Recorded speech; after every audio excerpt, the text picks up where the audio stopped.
Zoom to YouTube, preparing to live stream the meeting. Opo. All right. Waiting.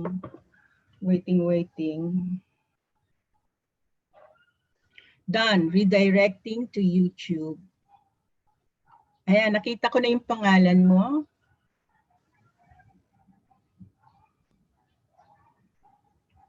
Opo. I can see your name, Rizal. Yes, ma'am. Naka-go live po ba kayo, ma'am? Yeah. Yes, ma'am. Nakalagay na po dito live. Okay, sa YouTube. Now I have to see po kung pag-going live. Okay.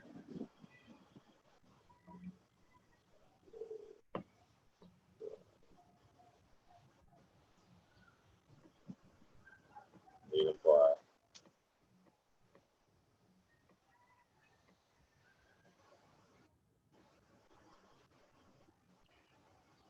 Labas mo, vid.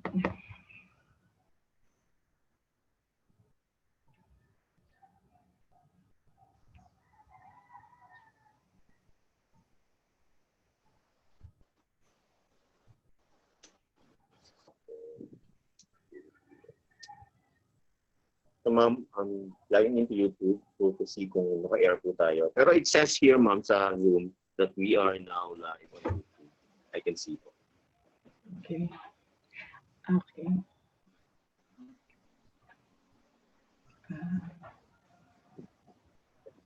Okay.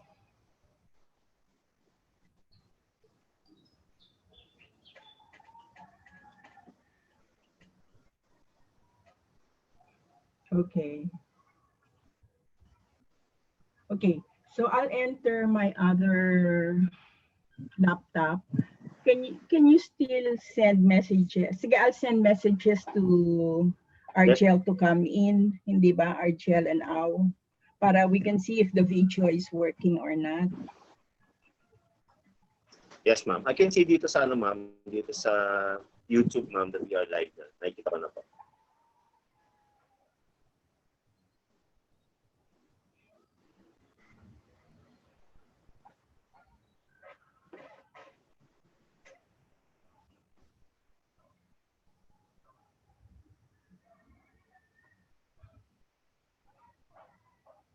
What?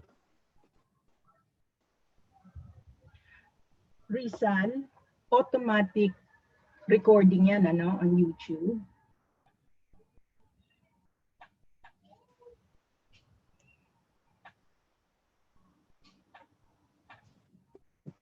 What you can do, ma'am, perhaps is share your screen para po you can. Yes, ma'am. Just go to see the difference. It's uploaded. Okay, sandali. Zoom meeting. Multiple participants can share.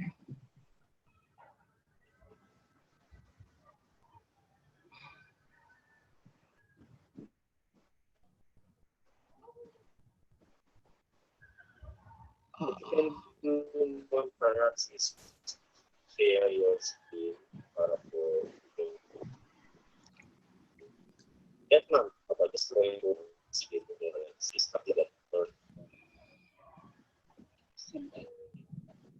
Okay, thank you.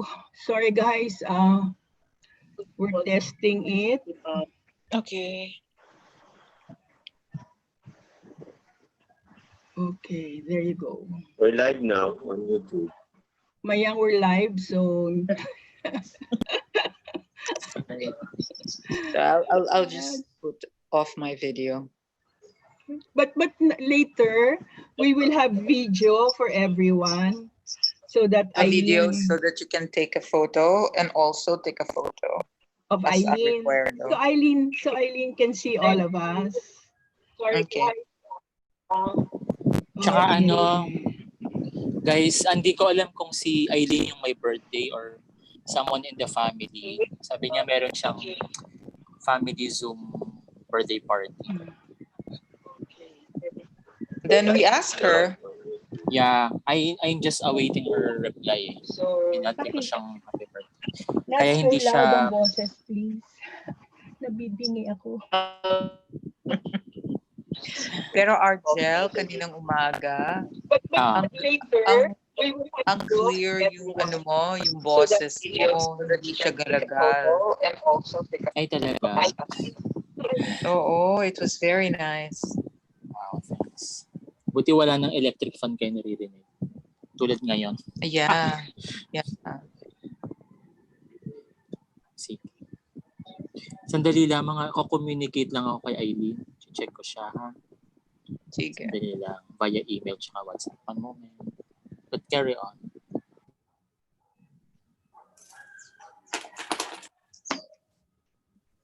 Ma-in. Okay, live. That's now. Where is everybody else? Oh, where are you?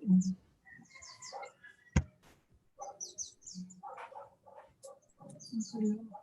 Isal, are you still there?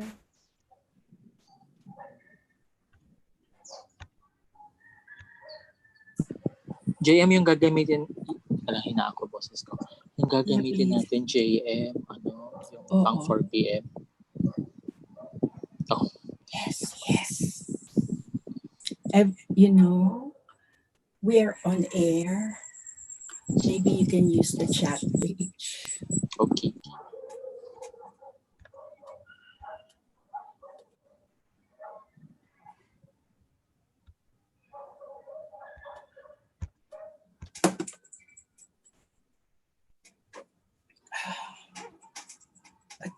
Admit.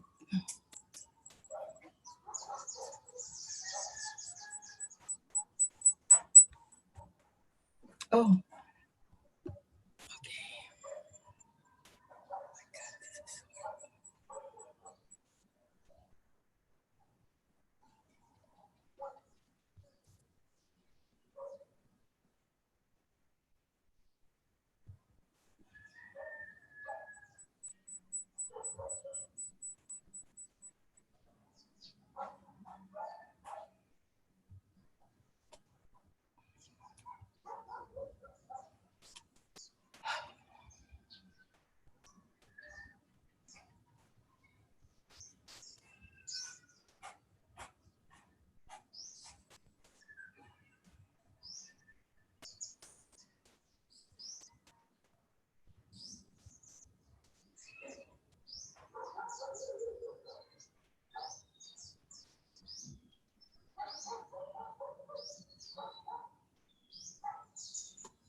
Welcome, Angela. It's so wonderful to have you with us.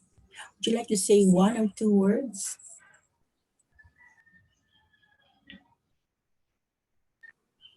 There's a fee for not saying anything.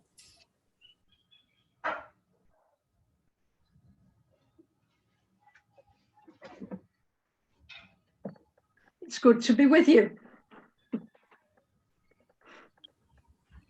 Same here, Angela. We're very happy to have you. Thank you.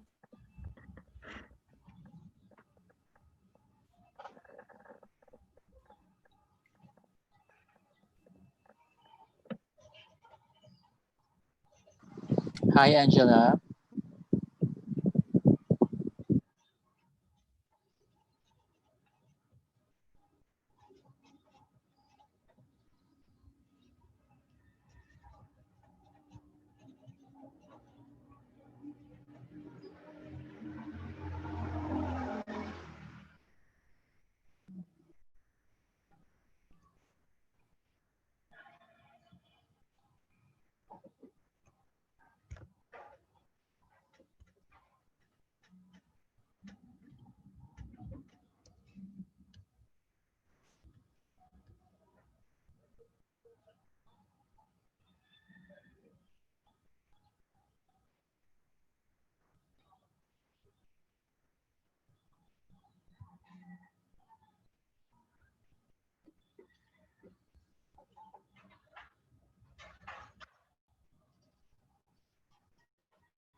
I'd like to make a couple of announcements.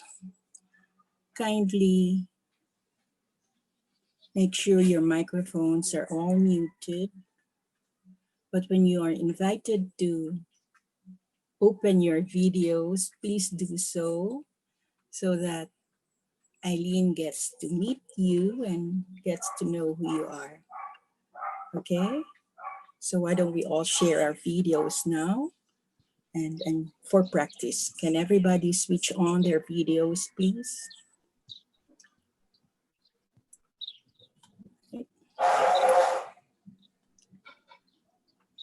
Okay. Right, everybody's on. Thank you.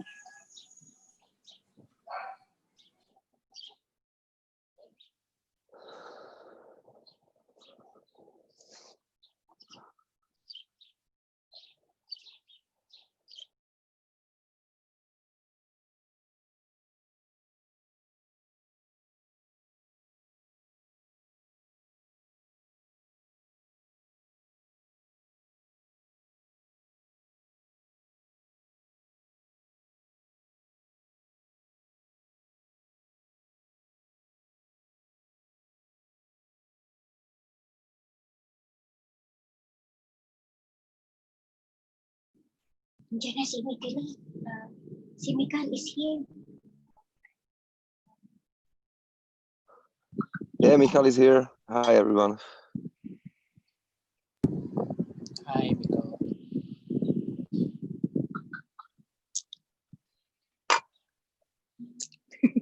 Dito na siya. Ba't nakipag-usap ka pa? Dito na siya.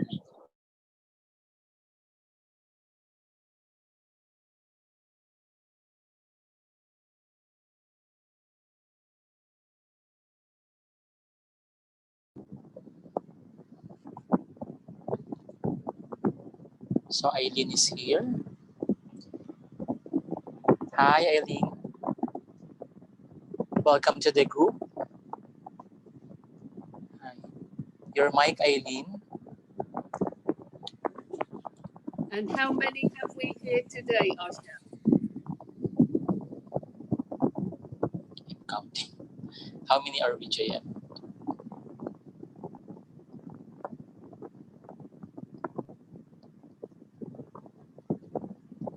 Around 16, Eileen. Oh, well done. 15 or This is 16. a great show by the Filipino oblates and their friends and Angela from the UK for participating in this retreat. We also, yeah, you're right, Eileen. We also have Angela and Mikal from, if I'm right, from Slovakia. And Okay. I am delighted to introduce you to the Filipino community, oblates, seekers, and meditators alike. I would like to introduce all of you to my mentor, and she is the mentor of our postulant Ella as well, and she is my ever supportive friend and our WCCM International Oblate Coordinator, Eileen Dot. And happy birthday to you, Eileen. Welcome. Welcome to the group. It's funny. So many of my family have been sending me e-cards, and they'd be surprised how many from a very large family have chosen the same card.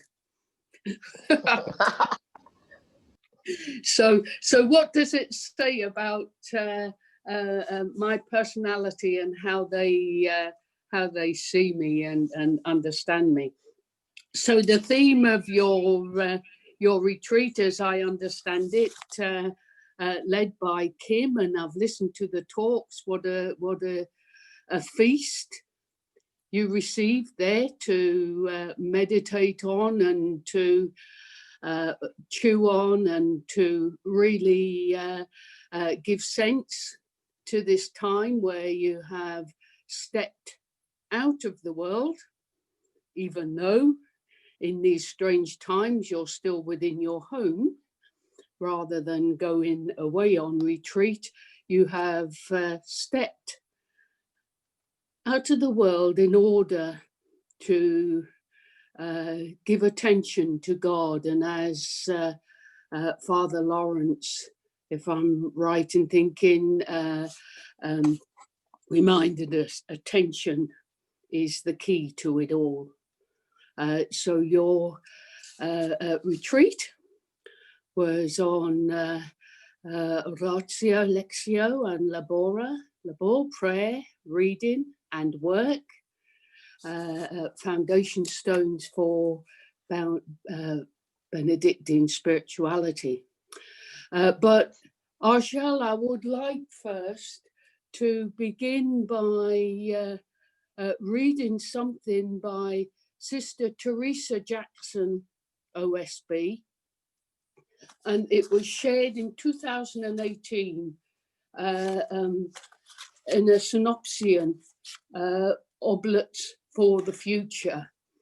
And I'm going to read the whole of it because I really feel there's a message here for WCCM, Benedictine Oblats, all Benedictine Oblats worldwide, regardless of the monastic community they're attached to. There's a message for us all here, but I do feel that WCCM is the forerunner of getting this message out, living this message, and of course, we attribute that to Father John's vision way back in the 70s, when he moved to Montreal to begin the community there with Father Lawrence. But I'm going to read the whole of this piece. It's about,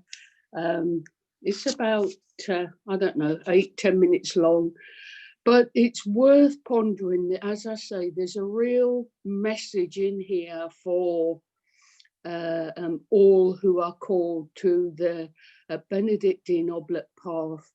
And when you hear it, also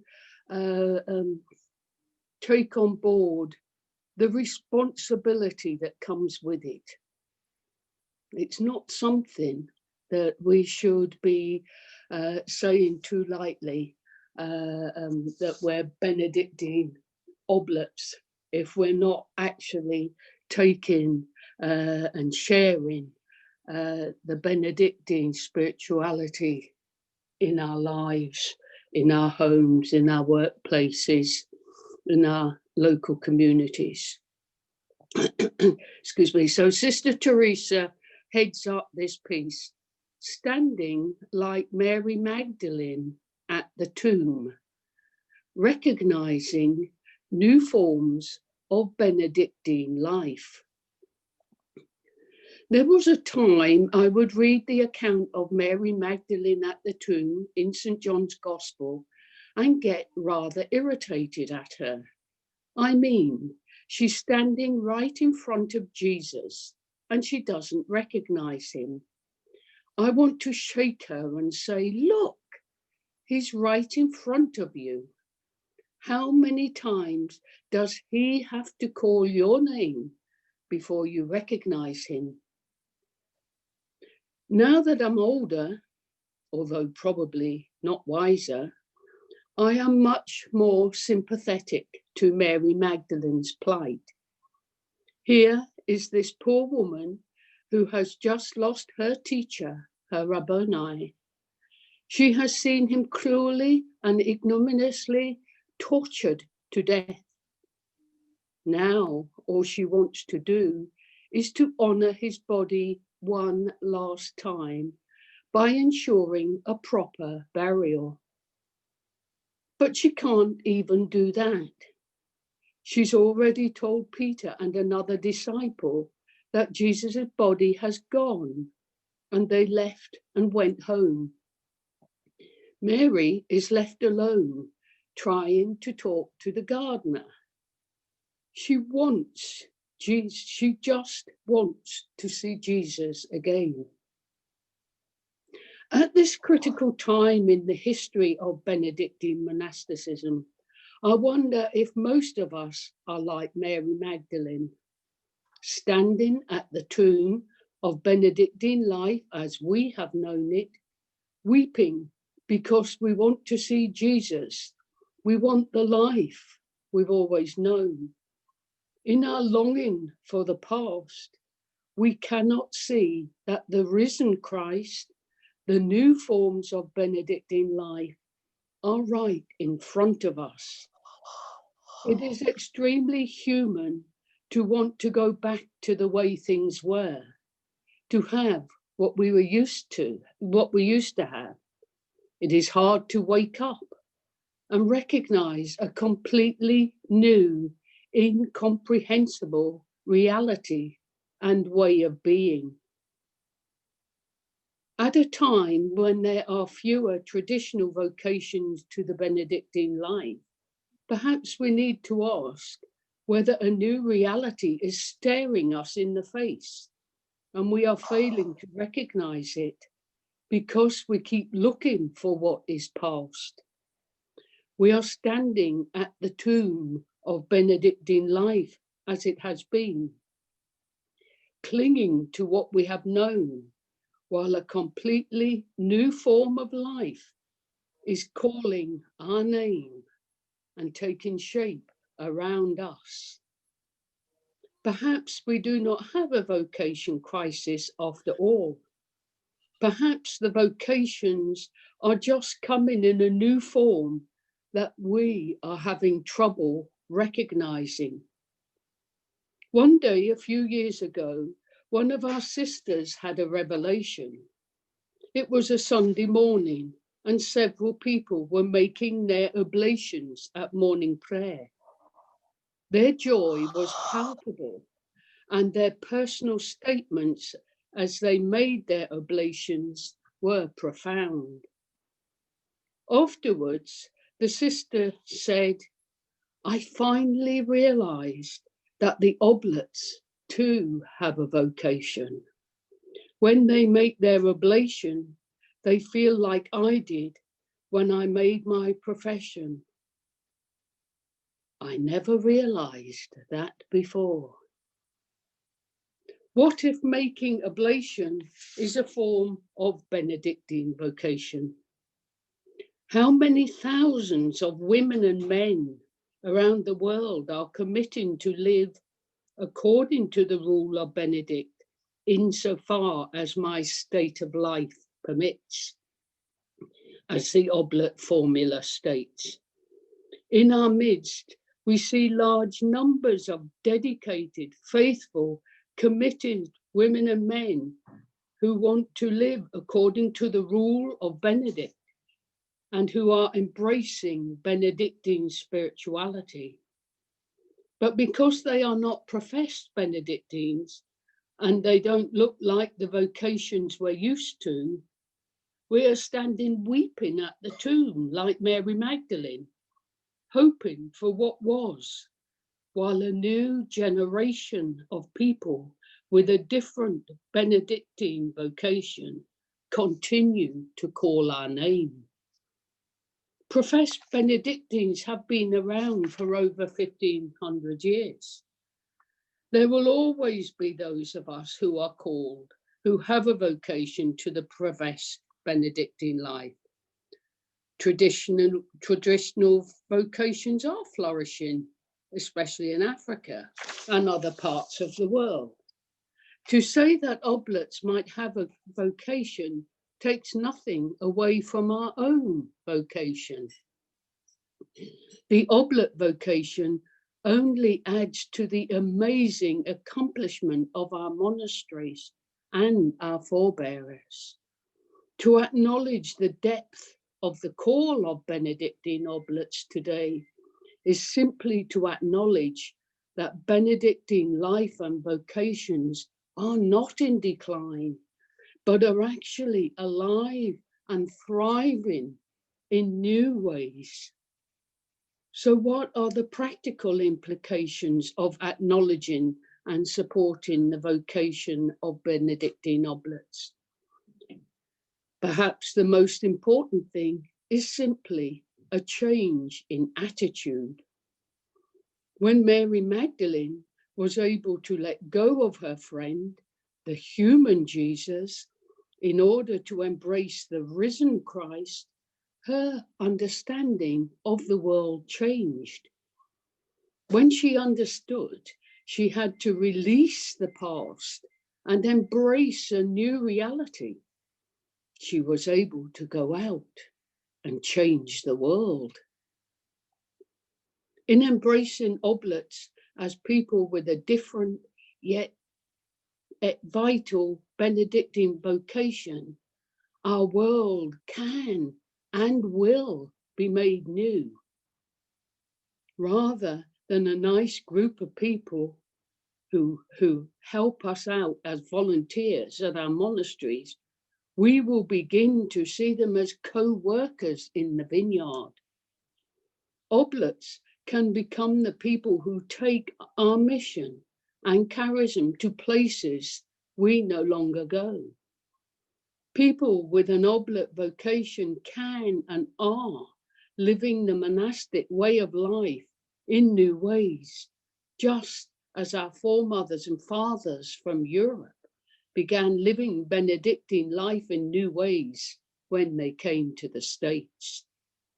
Those with an oblate vocation are also invited to change their way of thinking. Perhaps they will no longer defer to the real professed monastics, but begin to ask how they are independently living their Benedictine vocation. Rather than standing in the shadow of professed Benedictines, oblates can see their vocation as the center of their life and not merely a way of expressing support for the monastery of their oblation. A new, largely unexplored shift is happening in the Benedictine world. It is based on the solid foundation of the rule and the history of the faith-filled and courageous Benedictines who have come before us.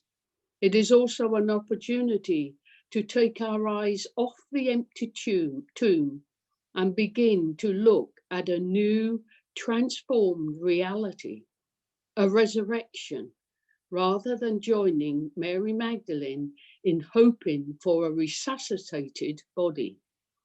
Vocation is always a call from God. We don't invent it, and we often resist it.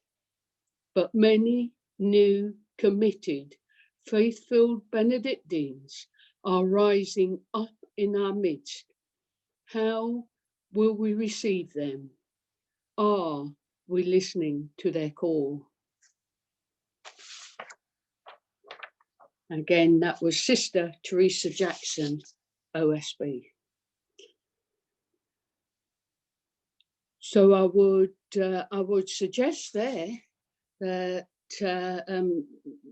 she is painting a picture of WCCM Benedictine oblates. We have known, certainly since the first Benedictine Oblate Congress in Rome, that we were very different to many of the other Benedictine oblates attached to monasteries. And for us, our charism is meditation. We are on that contemplative path.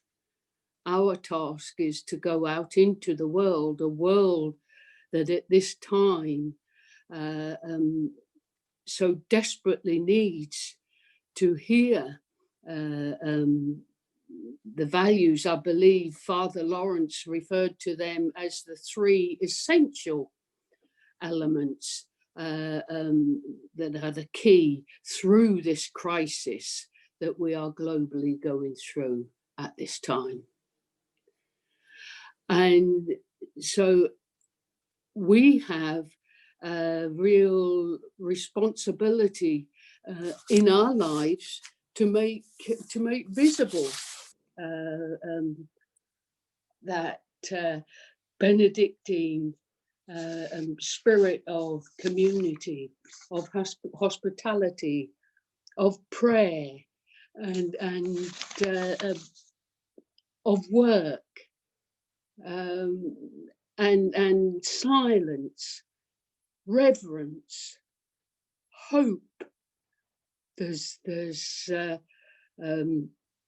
many different ways that we can find to describe it, but it all comes down, the essence of it all comes down to that prayer, reading, and work, the work of reading the scripture, of our daily reading and practice of the rule, and our commitment to the work of the community. And I think it's very evident through the Filipino community that our oblates, Filipino oblates, are taking this on board, because you know, you're leading the way with our Monday morning meditations. And I know, Argel, that you yourself have been leading two groups through this time of crisis. And you know, I know, because I've been present to the Monday morning sessions, that many Filipino meditation practice, those that practice meditation, are present with us all also, and with the support of a couple of the Filipino meditators, we've been able to extend the number of participants on Zoom for that Monday morning. So you are, as they say, walking your talk and talking your walk, and for that I you know, commend you and give great thanks that you have all heard your call and responded. But Argel, I don't know if you see my last message. I did say that I would like to ask you a question. Yes. And my question to you, as our National Oblate Coordinator for the Philippines, and one of those that have helped organize this retreat, I just wonder if you would like to share your thoughts on where you see Benedictine Oblate community, WCCM, Benedictine Oblate community in the Philippines 5-10 years hence. Oh, thank you for that wonderful question, Eileen. But thank you. I would like to thank you first for your encouraging message for us, the Filipino Oblate. Thank you also for your commendation. And I think we also have to be grateful for the efforts of JM, who was actually the one who organized and consistently led the meditation amid pandemic. And regarding your question, so I think this is each one of us may have his or her own vision of what the Filipino Oblate community will be in the future or is becoming. But for me, may the Filipino Oblate community be true to its calling as monastics in the world, as Father John Main envisioned it, as you have mentioned, when he first formed an experimental group of lay people as monastics in the world. And may we be, the Filipino monastics, be true monastics in service, especially of the Filipinos who are in these times are in need of courage and fortitude in facing the new normal and the threat of invasion and suppression of freedom, what's happening now in our country. So like what Sister Jackson shared and in the reflection that you have shared with us, like Mary Magdalene, may we, when Mary Magdalene was crying and when he saw Jesus, may we also encounter the power of the risen Christ that is within us. Yeah, yes. Lovely. Thank you, Argel. Because I know also Father Lawrence made the point of attention, living in attention, and living our life with attention shapes our whole outlook of life. But it is not easy. And even if the deepest desire of our heart is to maintain this level of attention, we as oblates are living our call, you know, out in the world, and the ordinary circumstances of our life can sometimes throw us off balance, can take our eye off the goal. But these times of retreat not only strengthen our own call, but they also strengthen the community when we gather together in these ways. Throughout the WCCM oblate community during this time, I've heard of many different innovative ways that national communities are gathering together, always through the use of technology, giving face to the cosmic face of Christ as we gather together from around the world. UK had their own in-house at-home retreat, and I know others have had prayer days, weekends, several consecutive weeks of gathering together. The French are coming to the end of one at the end of June, and I think this is truly in the spirit of the WCCM community and Father John's vision, and long may it continue. But I'd like to close here with something from the little book, The Ego on Our Spiritual Journey. It's something by Father Lawrence, one of the small meditatio books. And I'd just like to end with this, if that's okay, Argel.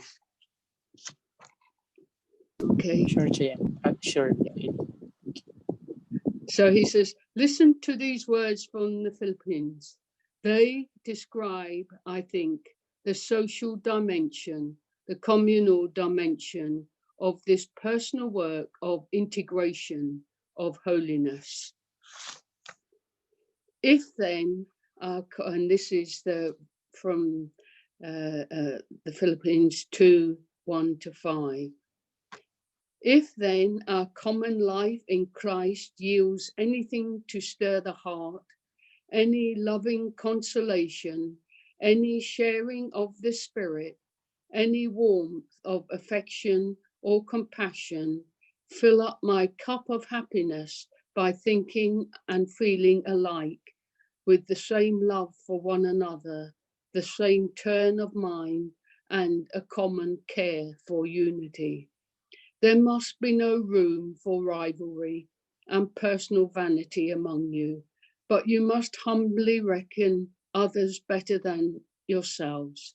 Look on each other's interests and not merely to your own.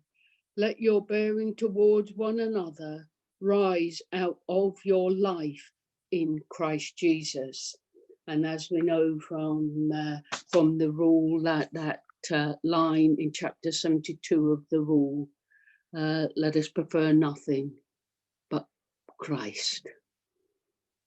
Okay.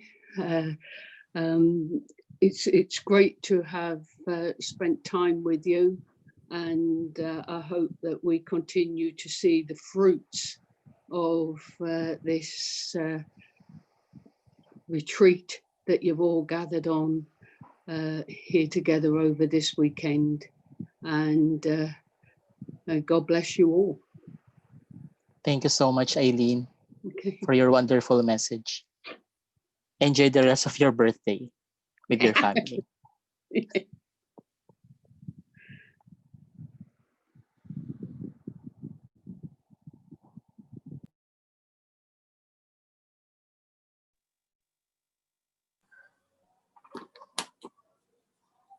Meditation.